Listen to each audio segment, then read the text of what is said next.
नमस्कार। Thank you Girish. आज हम एक बहुत ख़ास किताब पे चर्चा करने के लिए यहाँ पे इकट्ठा हुए हैं। ट्रांसजेंडर को सरकार ने थर्ड जेंडर का टैग तो दे दिया, लेकिन उनको समाज की मुख्य धारा में अभी भी शामिल करने में बहुत वक्त है। ऐसे समय में इस तरह की किताबें लिखना बहुत ज़रूरी है, इस विषय पे बात करना बहुत ज़रूरी है और ट्रांसजेंडर्स को अपने जैसा ही देखना बहुत ज़रूरी है, अपने जैसा इंसान समझना बहुत ज़रूरी है। अक्सर हम लोग इस तरह से बड़े होते हैं कि आज भी, और हम जैसे पढ़े लिखे लोग भी अगर किसी ट्रांसजेंडर को देखते हैं तो एकदम मुड़ के पलट के देखते हैं, हम उनको एक सामान्य नागरिक की तरह ट्रीट नहीं करते हैं। तो इस मानसिकता से बाहर निकलने की ज़रूरत है और हमेशा से जैसे कहा जाता रहा है कि जो साहित्य है और फिल्में हैं वो हमारी सोच को खोलती हैं और विकसित करती हैं। तो मुझे लगता है कि आज इस किताब पे जो भरत ओला जी ने लिखी है उस पे हम चर्चा करेंगे और अपने नज़रिए को बदलने की कोशिश करेंगे।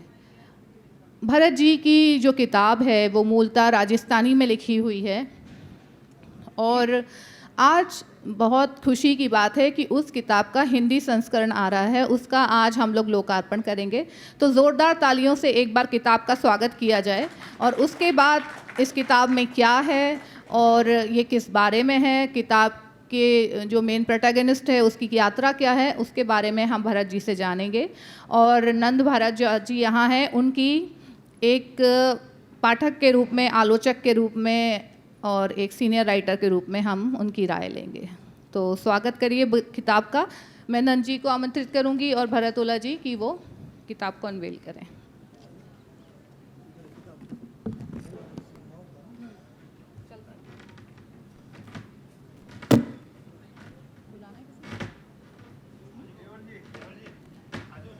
मैं सीपी देवल जी से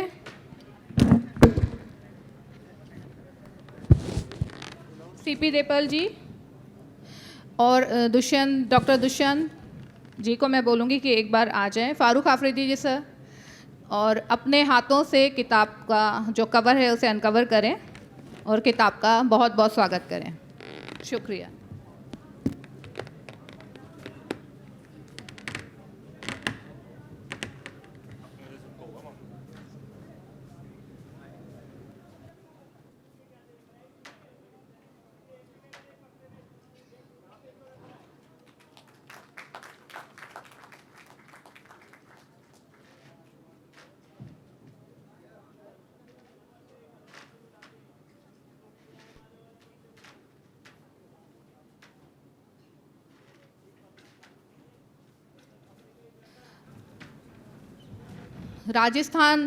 राजस्थानी भाषा के पाठकों ने अभी ये किताब पढ़ी है और ये बहुत अच्छी बात है कि इतनी खूबसूरत किताब अब पाठकों के बीच में आ चुकी है, क्योंकि हिंदी भाषा है तो इसकी रीच और ज़्यादा लोगों तक पहुँचेगी, हिंदी भाषी लोगों तक पहुँचेगी। तो मैं सबसे पहले भरत जी को इस किताब की बहुत बहुत बधाई देती हूँ और उनसे पूछना चाहती हूँ कि ये जो आपकी किताब है बेलिंगी, ये किस बारे में है और इसकी कहानी के बारे में एक बार आप थोड़ा सा बताएं। कहानी के बारे में तो जैसा आपने पहले बता दिया कि ये किन्नरों पे लिखी हुई कहानी है और इसकी अगर मैं कथा आपके सामने रखने लगूंगा तो मैं समझता हूँ कि मैं पाठकों के साथ एक तरह से अन्याय करूँगा, क्योंकि सब कुछ अगर मैं बता दूंगा तो फिर आपको इनके बारे में मैंने क्या लिखा है क्या नहीं लिखा है, तो ज़्यादा बेहतर ये होगा कि पाठक इसको पढ़ें और उसके बाद में जो भी प्रतिक्रिया आएंगी। भरत जी, मैं जानना चाहती हूँ कि जो ये किताब है बेलिंगी, ये एक बड़ा बोल्ड सब्जेक्ट है ट्रांसजेंडर्स पे लिखना और एक अलग सब्जेक्ट है। ज़्यादातर राइटर्स या तो महिला का विषय उठाते हैं या फिर दलित सब्जेक्ट उठाते हैं। तो ऐसे में आपने जो ट्रांसजेंडर का सब्जेक्ट उठाया, तो आपको नहीं लगता कि आपने ये सनसनी फैलाने के उद्देश्य से या जल्दी से लोकप्रियता हासिल करने के हिसाब से उठाया है? किस बारे में? देखिए, ये है कि महिलाओं के बारे में भी लेखकों ने बहुत बाद में लिखना शुरू किया और दलित पर भी बहुत बाद में विमर्श शुरू हुआ। हालांकि महाराष्ट्र में बहुत पहले शुरू हो गया था, लेकिन राजस्थानी में तो आज भी दलित विमर्श पे उतना नहीं लिखा जा रहा जितना लिखा जाना चाहिए और स्त्री विमर्श पर भी उतना नहीं लिखा जा रहा जितना लिखा जाना चाहिए। रही बात ट्रांसजेंडर पर सनसनी फैलाने की, तो मैं समझता हूँ कि लेखक ये सोच के नहीं लिखता कि इस पे सनसनी फैलेगी या ये होगा। लेखक का धर्म बनता है कि जो भी समाज की मुख्य धारा से काटे हुए लोग हैं, भले वो स्त्री हों, भले वो दलित हों, भले वो आदिवासी हों और भले वो ट्रांसजेंडर हों, उन पे लेखक का धर्म बनता है कि वो लिखें और समाज के सामने उनकी जो पीड़ाएं हैं वो उनके सामने आए। और क्योंकि ट्रांसजेंडर पे हमारे समाज में बहुत ज़्यादा भ्रांतियां हैं और राजस्थानी समाज तो वैसे भी बड़ा परंपरागत समाज है, उसमें इस तरह की चीज़ों पे बात करना लिखना आसान नहीं है। लेकिन इस विषय को जब मैं बचपन में इनको ट्रांसजेंडर को, जब मैं मेरे शहर है नज़दीक हरियाणा में हिसार, वहाँ जाता था तो वहाँ देखता था, लेकिन इनके बारे में कुछ जानता नहीं था कि ये बस एक भ्रांति बनी हुई थी घर वालों की तरफ से, समाज की तरफ से, कि इन लोगों से बात नहीं करनी चाहिए, ये बड़े बदतमीज़ होते हैं, ये कुछ भी कर सकते हैं, इनकी बद्दुआएं लग जाती हैं। लेकिन इच्छा होती थी बचपन में ही कि इनसे बात करें, लेकिन कभी मौका मिला नहीं। जब थोड़ा पढ़ने लिखने का अवसर मिला तो बाद में मुझे लगा कि इनसे बात करनी चाहिए। और फिर जब ये पूरा विमर्श राजस्थानी में आया नहीं तो मुझे संयोग से एक जो किन्नर है वो मुझे मिला, उनसे बात की तो मुझे उन्होंने, हालांकि किन्नरों के बारे में उनसे बात करना और उनसे अंदर की चीज़ें निकलवाना बहुत मुश्किल काम है। वो आपको बताते नहीं हैं कि हम क्या हैं, क्या हमारी समस्याएं हैं। लेकिन उसके बाद में जब उस किन्नर से मेरी बहुत अंतरंगता हो गई और खुल करके उन्होंने मुझे, अब मुझे मालूम नहीं है कि उसने मुझे कितना बताया है, लेकिन जितना बताया है और जो बहुत सारी बुक में भी और में भी समाज में भी नेट पर भी इनके बारे में बहुत ज़्यादा भ्रांतियाँ हैं और वो सारी भ्रांतियाँ जो है वो निर्मूल हैं। क्योंकि ट्रांसजेंडर जो है वो भी समाज का हिस्सा है, उनके अंदर भी वैसे ही भावनाएं हैं जैसे हमारे अंदर भावनाएं हैं। तो इसलिए मैंने इस विषय पर उस ट्रांसजेंडर से मैंने पूरी बात करके 2 साल की रिसर्च करने के बाद इस उपन्यास को मैंने लिखने की सोची कि मुझे इस पे लिखना चाहिए, एक लेखक का ये कर्तव्य है। जी, मेरा अगला सवाल इसी पर था, पर आधा जवाब आप दे चुके हैं। तो मैं ये पूछना चाह रही थी, जैसे बहुत सारी भ्रांतियां हैं, तो आपने क्या तैयारियां की और आपने क्या और लेखकों की भी किताब पढ़ी इस विषय में? और दूसरा, जैसे कहा जाता है कि एक लेखक का जो कोई जेंडर नहीं होता है, जब वो एक पुरुष लेखक भी स्त्री मन की बात बहुत अच्छे से लिख सकता है, एक स्त्री लेखक पुरुष मन की बात अच्छे से लिख सकती है। तो आप जब इस किताब को लिख रहे थे तो आपने क्या महसूस किया? क्योंकि राइटिंग जो है, मैं पर्सनली मानती हूँ कि ये ऊपर से उतरती है, हम खुद कोशिश करके भी नहीं लिख सकते जब तक हमें कुदरत का आदेश ना हो। तो किस तरह आपने भ्रांतियों को दूर करने के लिए तैयारियां की और किस तरह आप लिखते समय अपने अंदर क्या बदलाव आपने महसूस किया? देखिए, आधे प्रश्न का तो मैं जवाब दे चुका हूँ। लेखक की ताकत ये नहीं है कि कोई अगर कह दे कि भी ये उस लेखक का भोगा हुआ यथार्थ है। लेखक अपने जीवन में कितना भोगेगा, और अगर कोई ये कह दे कि ये लेखक का देखा हुआ सच है तो लेखक कितना देखेगा। सबसे बड़ी लेखक की ताकत ये है कि वो देखे हुए को भोगा हुआ साबित कर दे अपने भीतर में, तब लेखक की ताकत होती है। और मैं जब किसी भी विषय पे लिखता हूँ, और ऐसा नहीं है कि स्त्री विमर्श पे लिखने के लिए स्त्री होना ज़रूरी है, ये सही बात है कि जो पीड़ा स्त्री व्यक्त कर सकती है शायद कोई लेखक नहीं कर सकता हो, लेकिन अगर वो अपने मन में एक स्त्री को उसी पीड़ा के साथ अपने भीतर रखता है तो मैं समझता हूँ वो बहुत बेहतरीन लिख सकता है। मैंने जब ट्रांसजेंडर पे लिखा तो मैं अनेक ऐसे इसमें भावनात्मक क्षण है, मैं खुद रोया हूँ और मतलब मैंने खुद को ट्रांसजेंडर महसूस किया। असल दिक्कत ये है ट्रांसजेंडर की कि उसकी जो पीड़ा है वो पीड़ा ना तो समाज समझता है, ना उसका बाप समझता है, ना उसकी माँ समझती है, थोड़ी बहुत माँ समझती है। तो उस पीड़ा को वो अपने अंदर जो भावनाएं हैं वो बार बार अपनी भावनाओं का कत्ल कर देना चाहता है कि मैं इन सब को छोड़ दूं, लेकिन ये जो भावनाएं हैं उन भावनाओं को कत्ल करना इतना आसान नहीं है। और उससे बड़ी पीड़ा की बात यह है कि जब वो स्कूल जाता है तो स्कूल में उसे टॉर्चर करते हैं, और दुखद बात यह है कि टीचर भी जो है वो ट्रांसजेंडर की खिल्ली उड़ाते हैं। इसलिए मैं बार बार कहता हूँ कि ट्रांसजेंडर जैसे सब्जेक्ट को पाठ्यक्रम में हर हालत में शामिल किया जाना चाहिए। अगर पाठ्यक्रम में शामिल नहीं होगा तो ट्रांसजेंडर की पीड़ा को नहीं बता सकते हम। समाज के अंदर इतनी भ्रांतियाँ हैं, इतने उनके बारे में है, तो ज़रूरी है कि ट्रांसजेंडर की पीड़ा को समझने के लिए मुझे परकाया प्रवेश करना पड़ा है। मैं एक किन्नर के रूप में ही मैंने जब पूरा उपन्यास लिखा तो मुझे बार बार लगा कि मैं खुद एक किन्नर हूँ और मैं उसकी भावना को, पीड़ा को व्यक्त कर रहा हूँ। अब मैं कितना कर पाया हूँ, कितना नहीं कर पाया हूँ, ये तो पाठक ही बता पाएंगे। बहुत खूबसूरत बात कही भरत ओला जी ने कि ये जो ट्रांसजेंडर का इशू है उनके बारे में पाठ्यक्रम में शामिल होना चाहिए, क्योंकि हम लोग बचपन से यही सुनते हुए बड़े होते हैं कि इनसे दूर रहो, या एक तरह का डर बच्चों के मन में पैदा कर दिया जाता है। तो अगले सवाल के लिए मैं नंद सर की तरफ बढ़ना चाहूँगी कि सर आप खुद एक पाठक हैं, आलोचक हैं, इतने अच्छे लेखक हैं, तो आप जो बेलिंगी को किस नज़रिए से देखते हैं और आप इसके बारे में क्या कहना चाहेंगे कि आपने इसे पढ़ते हुए क्या महसूस किया? सबसे पहले तो मैं भरत जी को इस बात के लिए बहुत बहुत मुबारकबाद देता हूँ कि उन्होंने एक बहुत कठिन और ज़रूरी विषय पर एक बेहतर उपन्यास लिखा, और राजस्थानी में अब तक इस तरह के विषय पर, इस तरह के लोगों पर किसी ने लिखने की पार्टली या कई एक क्षणिक रूप से कोशिश की हो, लेकिन एक पूरी कृति उपन्यास के रूप में देना और उस तरह के चरित्र को पूरा जीना, ये बहुत कठिन काम था और चुनौती का काम था जो भरत जी ने किया। और जैसा भरत जी ने अभी बताया कि उस पात्र की मनस्थिति में जाकर के उसके चित्त को समझते हुए, उसके अंदर की पीड़ा को समझते हुए उन्होंने इसे रूपायित करने की कोशिश की। अब कितने सफल हुए हैं उसके बारे में मुझसे साक्षी है, तो मैं आपको तसल्ली से कह सकता हूँ कि भरत ओला इसमें बहुत दूर तक कामयाब रहे, बहुत दूर तक उन्होंने इस चरित्र को बहुत अच्छे ढंग से समझा है। और मेरा ख्याल है कि ऐसे तमाम जो लोग हैं उनसे भले ही वो बात करने में संकोच करते हो, लेकिन उनसे सत्य निकलवाने में भरत जी ने कोई कसर छोड़ी नहीं है।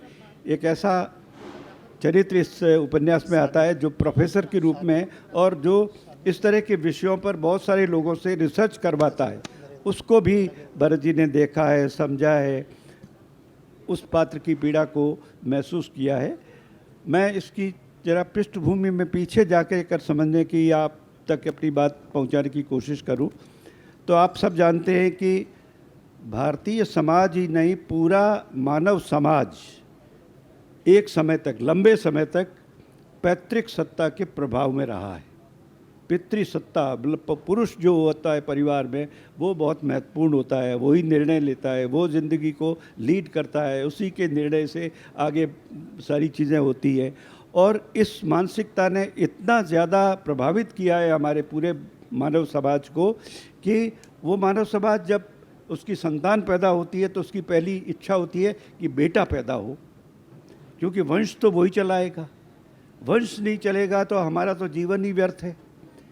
अब बेटा पैदा हो यानी जीवन का उद्देश्य यही है कि हम पैदा हुए, हम जब युवा हुए, अब हमारा विवाह हुआ तो उसके आगे हम बच्चा पैदा करेंगे और बेटा ही पैदा करेंगे।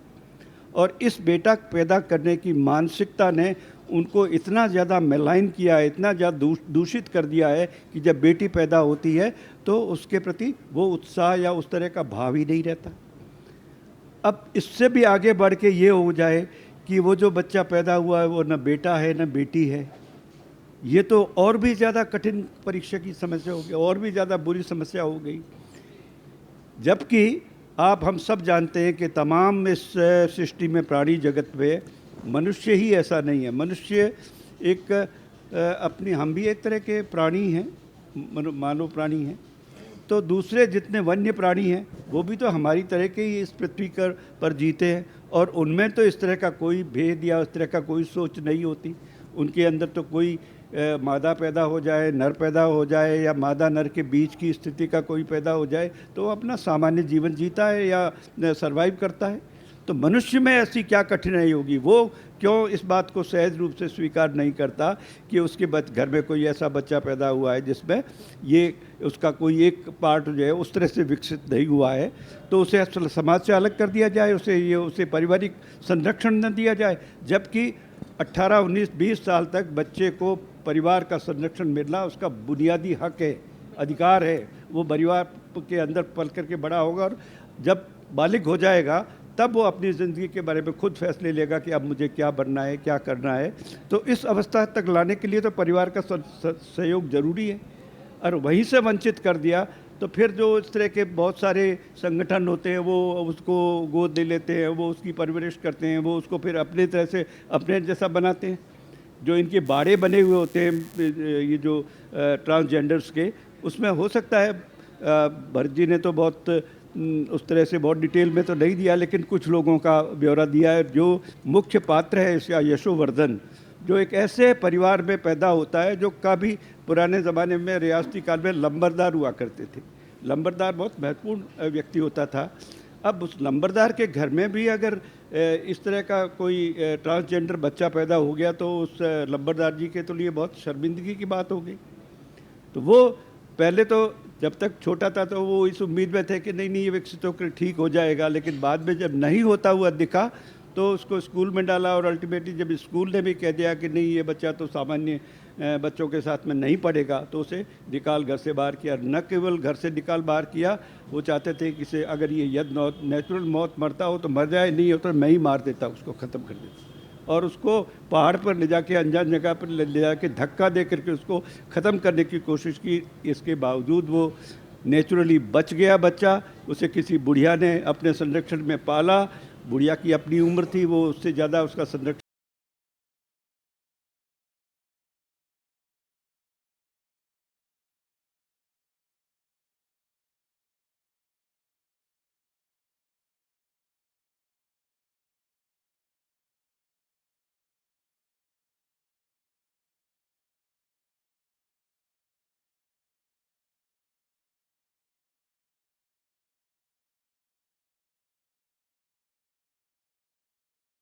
जिजीविषा। और वो जिजीविषा पैदा जब तक वो सामान्य उसकी माँ की देख रेख में, अपने परिवार की उस संरक्षण में या माहौल में रहा, तब तक ये उसमें इच्छा पैदा हो गई। तो वो फिर अन्य ट्रांसजेंडर्स की तरह उन्हीं की गतिविधियों में भाग लेने वाला बच्चा नहीं हुआ। रहा थोड़े से संरक्षण में, लेकिन उससे उभर आया, निकल आया। उसे लगा कि नहीं, इनके साथ मेरी जीवारी नहीं है, मुझे अपनी ज़िंदगी खुद देखनी पड़ी। अगर मेरी ज़िंदगी ऐसी है तो फिर मुझे ऐसे लोगों के लिए काम करना चाहिए, ऐसे लोगों को इससे बाहर निकालना चाहिए, उनके लिए काम करूं मैं। एक बड़ा उद्देश्य जीवन का लेकर के सामने आया। और फिर जो ये आया, एक आप सब लोगों के मन में शंका हो सकती है कि इसका जो भरत जी ने शीर्षक रखा है वो है बेलिंगी। बेलिंगी को नकारात्मक अर्थ में भी लेते हैं लोग, जैसे बेलिंगी यानी इसका कोई लिंग नहीं है। लेकिन हमारे यहाँ राजस्थानी में ऐसा नहीं है। राजस्थानी में बे का अर्थ होता है दो, दूसरा। जैसे उभयचारी, जानवरों में वो जल में जीव रहने वाले जीव भी हैं, वो ज़मीन पर भी करते हैं, तो उनको उभयचारी कहते हैं। वैसे तो अब ये फ़र्क भी मिट गया है। अब तो मनुष्य भी जल में भी चला जाता है और पृथ्वी पर भी चलता है। तो इस तरह का जो दोहरा जीवन, दोहरी उसकी जो भूमिका है, उसके हिसाब से इसका नाम है बेलिंगी। मीन्स दो लिंग वाला। वो स्त्री भी है, वो पुरुष भी है। इसे सकारात्मक अर्थ में लीजिए, ये नकारात्मक अर्थ में नहीं है। न अन्यथा तो कोई इस पर आक्षेप लगाता कि भरत जी आप तो लिंग को मान्यता ही नहीं देते। वो न स्त्री है न पुरुष है, वो स्त्री भी है और पुरुष भी है। उस दोनों है, हार्मोन्स में दोनों चीज़ें हैं। इसलिए उसे उस सकारात्मक अर्थ में लीजिए। वो महत्वपूर्ण है। इस बात को, इस व्याख्या को समझना ज़रूरी है। और ये न केवल मनुष्यों में होता है, सब जीवों में होता है।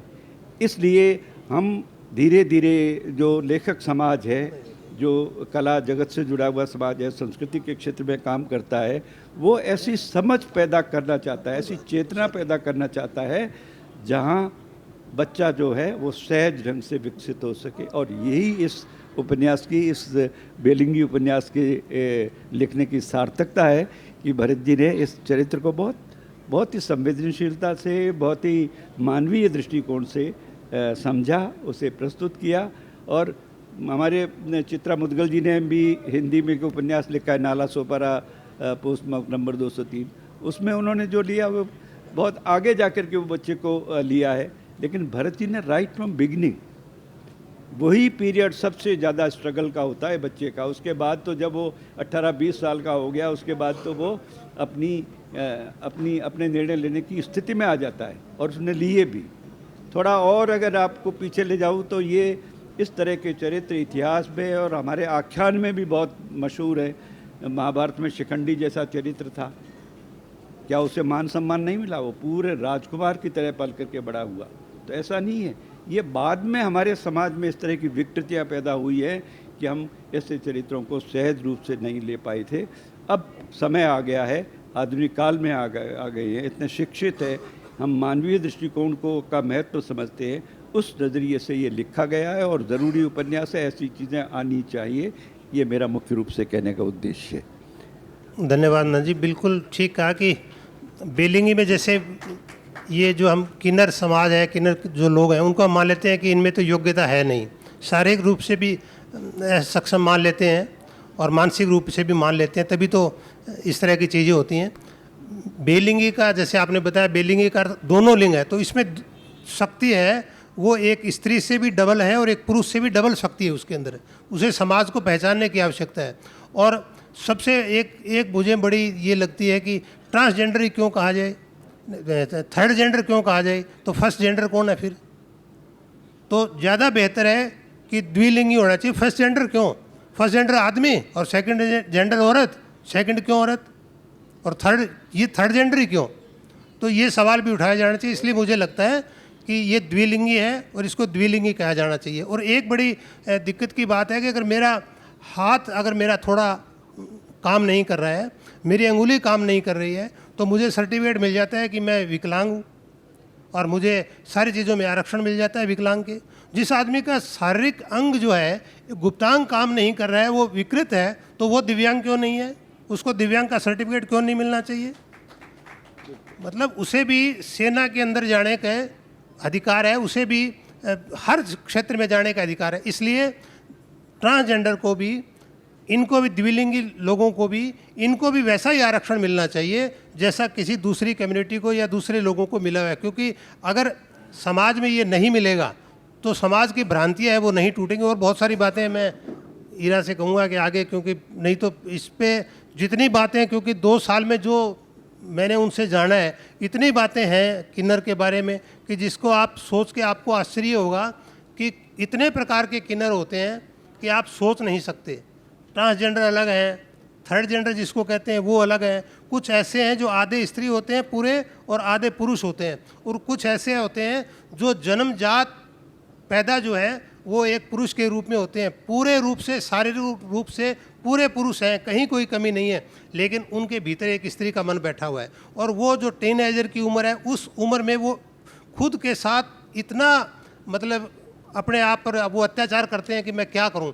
और उसके बाद में बहुत सारे, जैसे मैं एक दूसरा उपन्यास और लिख रहा हूं, वो ट्रांसजेंडर पे है, जो पूरा आदमी है लेकिन वो स्त्री बनना चाहता है और उसने प्रक्रिया शुरू कर दी है ऑपरेशन करवा के कि मैं स्त्री बनूंगा। औरत तो मतलब अच्छा ऐसा भी होता है, पुरुष है ना, बहुत बार ऐसा होता है कि एक स्त्री पूरी की पूरी उम्र जो है वो है तो स्त्री रूप में, लेकिन उसके अंदर पुरुष मन बैठा हुआ है और वो पूरी की पूरी उम्र के अंदर शोषण करवाती है, शारीरिक शोषण करवाती है। उसे मर्द के साथ संसर्ग करने में कोई आनंद की अनुभूति नहीं होती, हर बार उसका बलात्कार होता है। लेकिन हमारी समाज की जो मानसिकता है, उस मानसिकता में वो स्त्री बेचारी बोल नहीं सकती, बहुत शोषण होता है। तो इनको समझने की आवश्यकता है समाज को कि ये शारीरिक रूप से भी परेशान है, मानसिक रूप से भी परेशान है, और अगर हम उनके साथ इस तरह की भावनाएं रखते हैं कि ये तो कुछ नहीं, ये तो किन्नर है, और तो हमें इस पर बहुत संवेदनशील होने की आवश्यकता है, तभी हम किन्नरों की भावना को समझ सकते हैं। और किन्नर जो है वो डेरे में क्यों रहते हैं? डेरे में किन्नर, ये भी भ्रांतियाँ होती है कि भी किन्नर जब होते, कोई बच्चा पैदा हो जाता है तो वो उसको उठा करके ले जाते हैं, ये ले जाते हैं, ऐसा कुछ नहीं है। किन्नर डेरे में इसलिए जाते हैं कि समाज में इतनी ज़्यादा प्रताड़ना मिलती है कि उन्हें लगने लगता है कि आखिर में ठीक वही है, क्योंकि वहाँ सारे उस जैसे ही लोग हैं, उसी की भावना को समझने वाले हैं। कोई वहाँ किसी तरह का, कोई जाति का, कोई धर्म का, किसी तरह का कोई भेदभाव नहीं है, और वो उनके लिए बेस्ट जगह है, तब वो वहाँ जाते हैं। बहुत सारी भ्रांतियाँ, बहुत सारी चीज़ें हैं जो किन्नरों के विषय में हम बात कर सकते हैं। इस उपन्यास में मैंने कोशिश की है कि मैं उस तक पहुँचूँ आगे तक। जी बिल्कुल सही बात कही कि मुख्य धारा में शामिल करने की ज़रूरत है। जैसे कुछ समय पहले अखबार में खबर आई थी कि भारत की राजस्थान में पहला ट्रांसजेंडर जो कांस्टेबल बना, गंगा नाम से। तो ये इस तरह की खबरें इतनी होनी चाहिए, मतलब ये घटनाएं इतनी सामान्य हो जानी चाहिए कि वो खबरों में भी फिर ना रहें, वो एक सामान्य जीवन का अंग हो जानी चाहिए। पिछले दिनों उड़ीसा लिटरेचर फेस्टिवल में मैं मानवी बंदोपाध्याय से मिली, जो भारत की पहली ट्रांसजेंडर प्रिंसिपल हैं कॉलेज की, और वो एक किसी ट्रांसजेंडर कॉलेज में नहीं बल्कि एक कोएड कॉलेज में प्रिंसिपल हैं।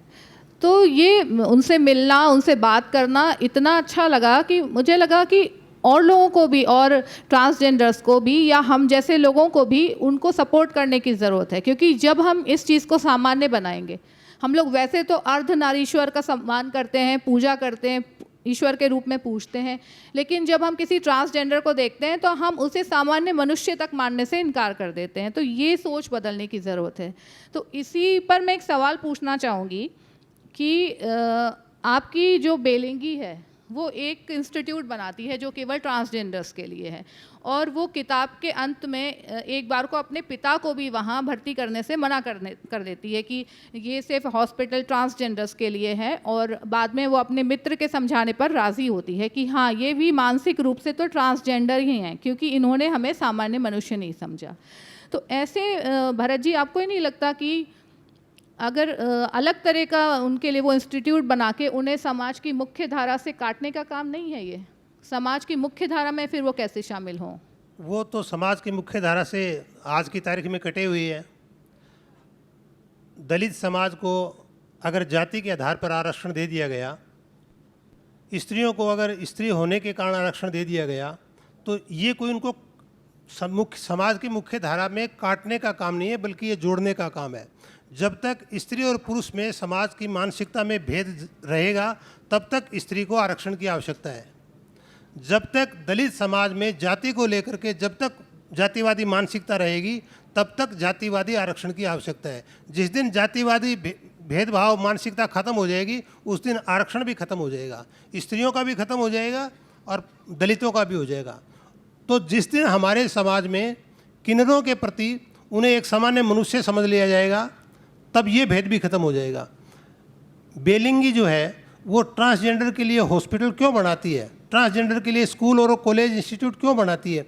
वो इसलिए बनाती है, उसके पीछे दो मानसिकता है। एक तो ये मानसिकता है, जब उसका बाप बार बार उसे घर के अंदर नज़रबंद कर देता है और बार बार कहता है कि साला हिंजड़ा है, ये मेरा क्या नाम रोशन करेगा, साला इसने तो मेरे लंबरदार खानदान की इज्जत मिट्टी में मिला दी, मैं इस साले से क्या उम्मीद कर सकता हूँ। जब बार बार उसको प्रताड़ित किया जाता है अपने घर के अंदर नज़रबंद रखने के दौरान, तो वो बच्चा ये महसूस करता है कि मेरा बाप भले ही मुझे कुछ भी कहे, लेकिन अगर मुझे कभी मौका मिला तो मैं खुद को साबित करके मेरे बाप को दिखाऊंगा कि मैं भले ही मैं ट्रांसजेंडर हूँ, लेकिन मैं ऐसा कर सकता हूँ।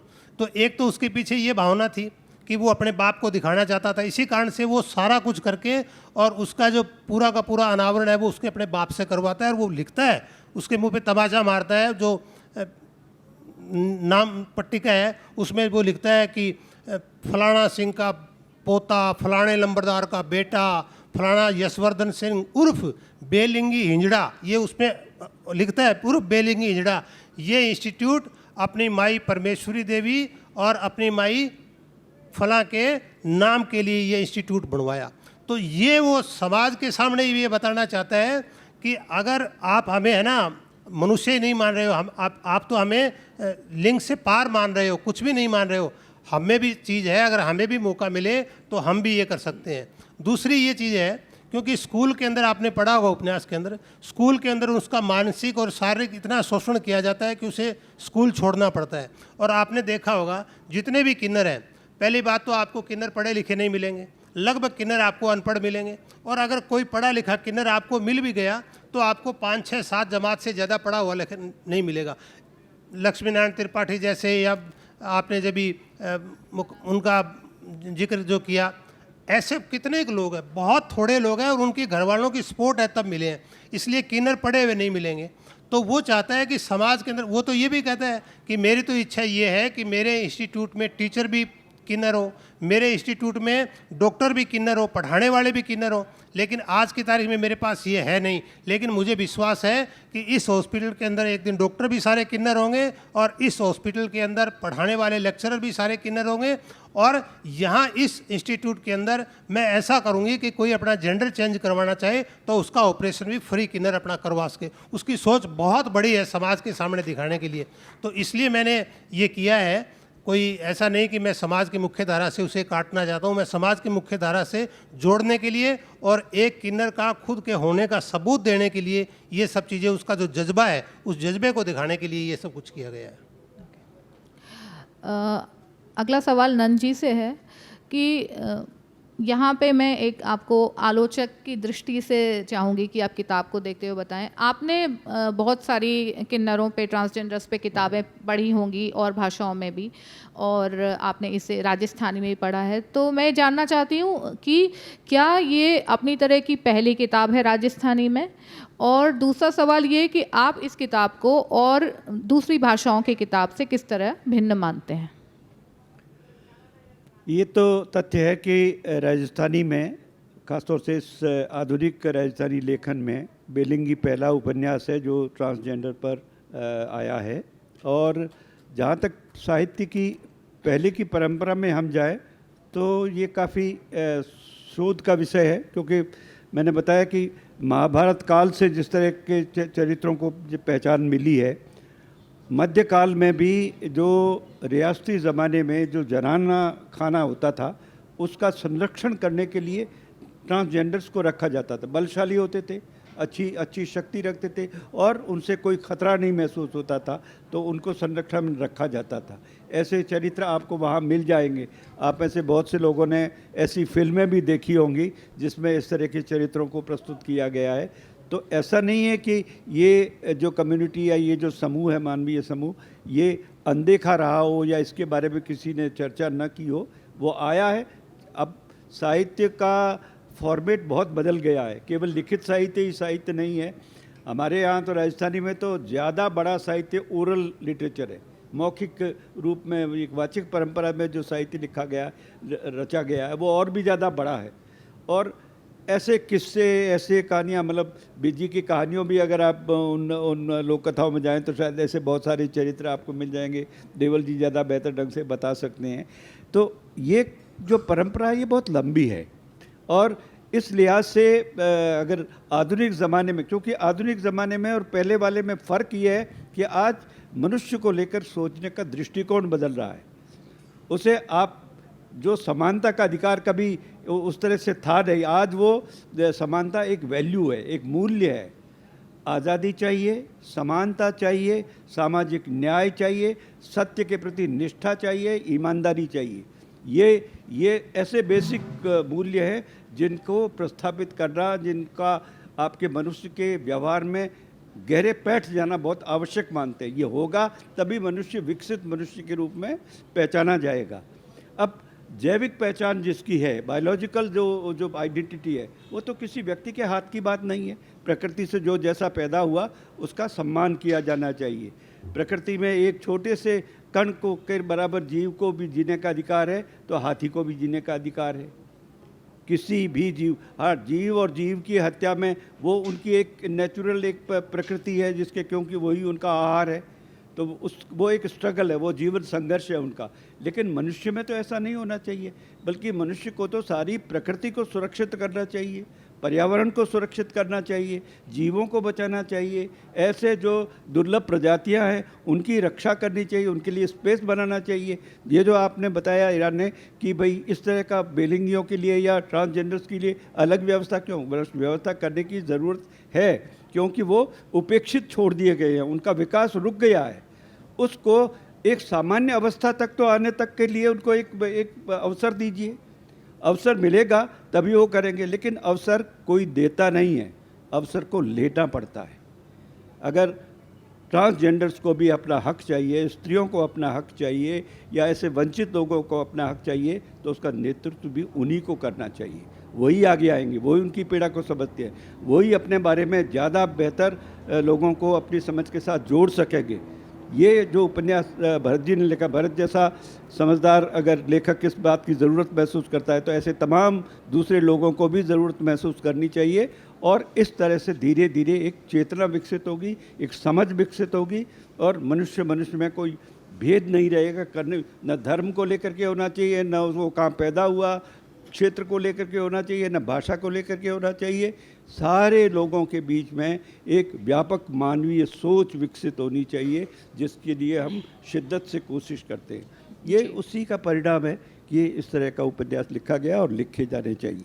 जी शुक्रिया नंद जी, बहुत खूबसूरत बात कही कि मुख्य धारा में लाने तक के लिए उनको आरक्षण देना या उनके लिए खास व्यवस्था करना ज़रूरी है, और शायद यही बात दलित आरक्षण पर और स्त्री आरक्षण पर भी लागू होती है कि मुख्य धारा तक और सामान्य उन्हें एक सामान्य इंसान की तरह समझा जाए, उसके लिए आरक्षण शायद बहुत ज़रूरी है। मैं क्योंकि अब समय कम रह गया, उसके बाद हम सवाल जवाब करेंगे। एक छोटा सा सवाल मैं भरत जी से पूछना चाहूँगी कि भरत जी, जब बेलिंगी को एहसास होता है कि वो स्त्री है अंदर से और उसको अपनी टीनेजेस में वो अपने सहपाठी सादिक के प्रेम में पड़ती है, तो क्यों बाद में बेलिंगी को एक आपने प्रेमी नहीं दिया? मतलब मुझे कमी खलती है, क्योंकि बेलिंगी को पढ़ते हुए इतना लगाव हो जाता है उससे कि मन करता है कि इसका भी कोई साथी हो, इसका कोई प्रेमी हो या जो उसके साथ चले। तो क्या हम उम्मीद कर सकते हैं कि आप इसका सीक्वल लिखेंगे और बेलिंगी को उसका कोई जीवन साथी देंगे? देखिए, ये भी उसी चीज़ का एक हिस्सा है ये बताने का, क्योंकि किन्नर भी एक मनुष्य है, उसके अंदर भी भावनाएं हैं, वो भी प्रेम करता है, वो भी चाहता है कि कोई मुझसे प्रेम करे। सादिक से जो वो प्रेम कर रहा है, ये समाज में बड़ी भावना है कि ये तो किन्नर है, ये थोड़ी प्रेम कर सकते हैं किसी के। किन्नरों में भी आपस में प्रेम होते हैं, किन्नर भी आपस में शादियाँ कर लेते हैं, लेकिन इनके समाज में इस तरह की चीज़ों को बाहर व्यक्त नहीं किया जा सकता। ये इनके समाज के जो डेरे होते हैं, उनके नियम इतने कड़े होते हैं। जब मैंने बेलिंगी से बात की तो बेलिंगी ने कहा कि मेरा कहीं नाम नहीं आ जाना चाहिए, और बहुत सारी ऐसी चीज़ें हैं, अगर मान लो उनकी जो आंतरिक बातें हैं वो अगर किसी के सामने उन्होंने शेयर कर दी और वो बता दी तो उसे समाज से बहिष्कृत कर दिया जाता है। और जब एक किन्नर समाज का जो प्रमुख है वो अगर बहिष्कृत कर देता है तो दूसरे किन्नर समाज का जो प्रमुख है वो उसको ले नहीं सकता। अगर वो लेता है तो उनकी एक साल में बहुत बड़ी बैठक होती है। हमारे वहाँ हनुमानगढ़ में एक किन्नर समुदाय का 5 दिन का एक बहुत बड़ा पूरे हिंदुस्तान का एक मेला लगा था, उसमें भी मुझे जाने का काम रहा। एक दूसरे को बहन बनाती हैं, एक दूसरे को साड़ियाँ गिफ्ट करती हैं और चीज़ें करती हैं। तो किन्नर जो है वो भी प्रेम करता है, तो वो चाहता है अगर मैं इसका दूसरा वर्जन अगर लिखूँगा तो मैं तो चाहूँगा कि निश्चित रूप से अगर उसकी इच्छा होगी कि मेरा जेंडर बदल के मैं स्त्री बनना चाहता हूँ तो मैं तो उसका ऑपरेशन करवा करके उसे स्त्री बनाना चाहता हूँ। क्योंकि एक बात अपने यहाँ कहा जाता है कि भारतीय समाज पुरुष मानसिकता का समाज है। मैं कहता हूँ भारतीय समाज पुरुष मानसिकता का समाज नहीं है, भारतीय समाज मर्द वाली मानसिकता का समाज है। ये जो मर्द शब्द है ना, ये शब्द भी बहुत बेहुदा शब्द है। मर्द का मतलब क्या है? मर्द का मतलब है, जैसे हमारे कहावतें भी बहुत सारे, मर्द का बच्चा, मर्द जैसी छाती, यानी मर्द क्या है? और मर्द शब्द बेहुदा शब्द क्यों है? मर्द शब्द इसलिए बेहुदा है कि मर्द किसे कहा गया है? जो ज़्यादा स्त्री को भोगता है वो मर्द है, इसके पीछे की भावना यही है। तो ये शब्द कितना वाहियात और कितना गैर जिम्मेदाराना शब्द है। और इस शब्द की मानसिकता के लोग, चाहे भले ही शिखंडी के सामने भीष्म पिता मह ने अगर हथियार नहीं उठाए तो उसके पीछे वो मर्द होने की मानसिकता है कि ये तो शिखंडी है, ये तो किन्नर है, इसके सामने मैं मर्द होकर के कैसे आप हथियार उठा सकता हूँ। तो इस मर्द वाली मानसिकता को है ना, ये पुरुषों को बदलने की आवश्यकता है। मर्द बनने की जरूरत नहीं है, इंसान बन जाइए, बहुत अच्छी बात है। और अगर इंसान बन के काम करेंगे तो निश्चित रूप से हम बेलिंगों को भी समझेंगे। भरत जी के इस उपन्यास में एक चरित्र है जिससे, ये जो मुख्य चरित्र है, इसका जो प्रेमी होता है वो दूसरी कम्युनिटी का है, लेकिन वो उससे प्यार करता है और वो उसकी हमदर्दी भी वापस उसको मिलती है। ऐसा नहीं है कि वो एक तरफा ही है। तो ये गुंजाइश है और ये हर जैविक आवश्यकता है उसकी, हर एक व्यक्ति में होता है। एक जीव में ये सोच है तो मनुष्य में उससे भी ज़्यादा विकसित होगी। तो ये सोच है उसमें। एक चीज़ और देखिए, मतलब साहित्य में और सिनेमा जैसी चीज़ में किन्नर का मखौल उड़ाया गया। वो एक प्रसिद्ध डायलॉग है ना, साला एक मच्छर आदमी को हिजड़ा बना देता है। इससे बेहुदा डायलॉग और क्या होगा? यानी वो उस डायलॉग में भी वही मर्द वाली मानसिकता है। और हिजड़ों का, जो किन्नरों का अपमान, हिजड़ा जो है वो एक शब्द नहीं है, वो संपूर्ण गाली है, संपूर्ण गाली है। और कोई उस गाली को सुनना बर्दाश्त नहीं करेगा। संपूर्ण गाली है और उस गाली में पूरे भारतीय समाज की मानसिकता उसमें समेटी हुई है। हाँ जी, अब हम लोग सवाल जवाब लेते हैं, तो पहले बागड़ी जी से उनको माइक दिया जाए। मैं पैनल से कुछ सुझाव चाहता हूँ। असल में सबसे बड़ी समस्या है शब्दावली की। अभी मैं देख रहा हूँ कि लगभग सभी एक जैसे शब्दों का प्रयोग हो रहा है, चाहे हम हिजड़ा कहें, बेलंगी कहें, खुसरा कहें, किन्नर कहें। लेकिन जब हम इन लोगों के बीच में काम कर रहे हैं तो ये सब एक नहीं, दे आर 16 कैटेगरीज, 16 तरह के लोग हैं जिसके लिए शब्दावली का अभाव है। अभी मैं अपने कुछ मित्रों के साथ मिलकर हमने महाराष्ट्र में मीडिया को वो शब्दावली उपलब्ध कराई है। तो इस प्रक्रिया में हम कुछ और अच्छा कर पाएँ कि इसको, ये LGBT छोटा विषय नहीं, हिजड़ा कह देने से बात बन नहीं जाती। सर, तो आप सवाल पर आइए। इसको कैसे शब्दावली की समस्या से हम निपटें? बिल्कुल आपकी बात बागड़ी जी बिल्कुल वाजिब बात है, क्योंकि किन्नर जो मैंने पहले कहा, किन्नर कोई हम 2-4 शब्दावलियों में अगर बांटना चाहे तो बांट नहीं सकते। इतने तरह के इनके अंदर भेद और विभेद है कि जिसकी कोई सीमा नहीं है, और उन सबको अपना अपना अपना जो है वो हक मिलना चाहिए। अब इस पे लेखक समुदाय जो है वो जागरूक हुआ है। निश्चित रूप से उन सारे लोगों को जो अपनी मानसिकता में दूसरे रूप में बैठे हैं उनको हक मिलेगा और मिलना भी चाहिए। ठीक, अगला सवाल कविता जी। सर, ये सवाल हर बार जब मैं बॉम्बे जाती हूँ तो मेरे मन में उठता है। मैं आज मेरे को मौका मिल रहा है आपसे पूछने का, क्योंकि आपने काफ़ी करीबी रूप से स्टडी किया है इनको। तो जब भी मैं बॉम्बे में हम लोग निकलते हैं तो वहाँ इंटरसेक्शंस पे आप देखते हैं इन लोगों को बैगिंग करते हुए। मैं जयपुर में उन्हें नहीं पाती, किन्नरों को। तो तब हमेशा मैं ये सोचती हूँ कि क्या ये लोग, आपने जैसे सोचा हम लोग नॉर्मल लोग हैं, हम इनके बारे में सोचते हैं, हम नॉवल लिखते हैं, क्या इन लोग के मन में ये सवाल आता है या ये खुद चाहते हैं कि ये मेन स्ट्रीम में शामिल हों? एक अवस्था ऐसी आ गई है कि जिसमें बहुत सारा अनुकूलन हो गया है, मतलब वो उस सोच में ढल गए हैं, अभ्यस्त हो गए हैं, और उसका एक लंबा संघर्ष है। उस संघर्ष से बाहर आने में हम तो बाहर से मदद करते हैं, लेकिन जैसा मैंने पहले भी कहा, आप भी कह रही हैं कि ये सोच उनके खुद के भीतर पैदा होनी चाहिए, और ये हो रही है।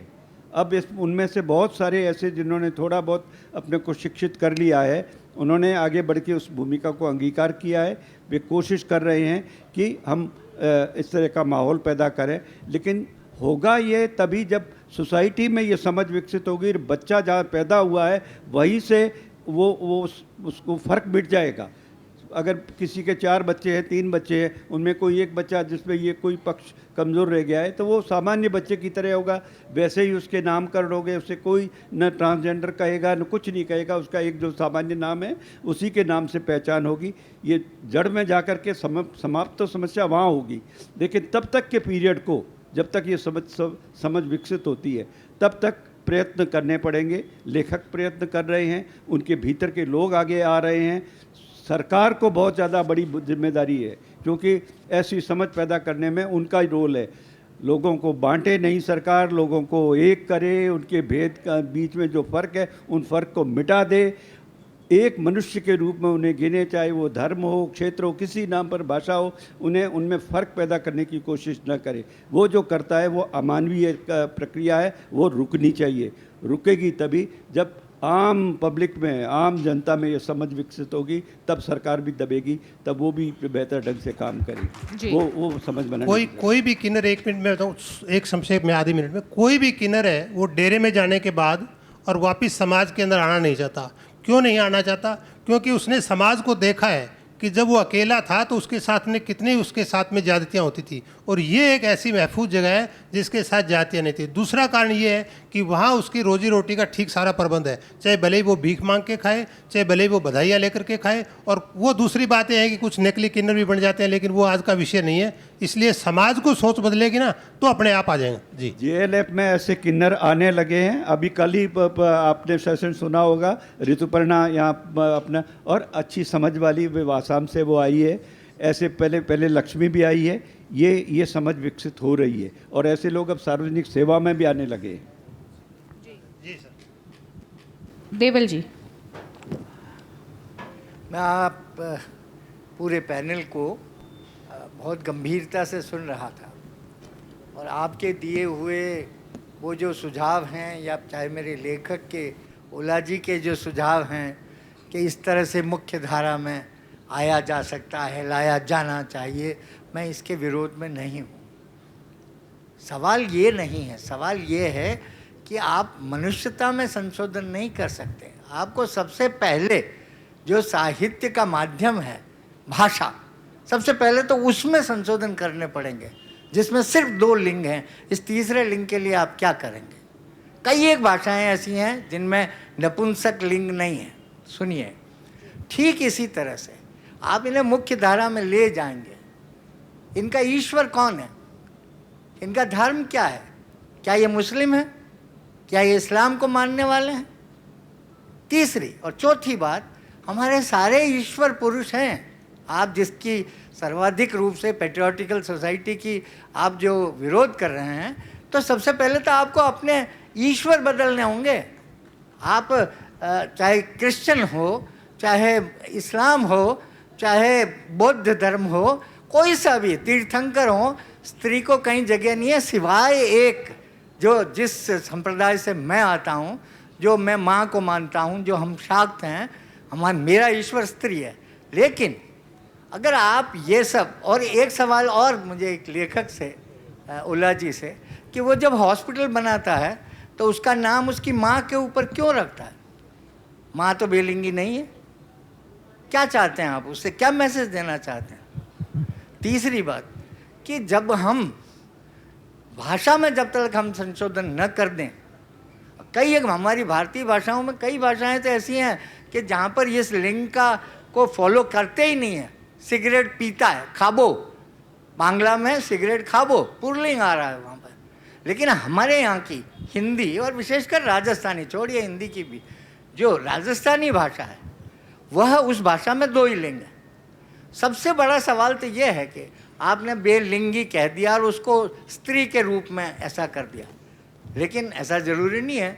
ब्रहनल्ला जो है वो तो पुल्लिंग है, पुल्लिंग है। जो अपना महाभारत का शिखंडी है वो स्त्री नहीं है, वो स्त्री नहीं है। ये ठीक कहा बागड़ी जी ने कि 16 नाम है, और सबसे पहला तो ये नाम है कि जिसको आप बार बार किन्नर कह रहे हैं, असल में ये पौराणिक शब्दावली है।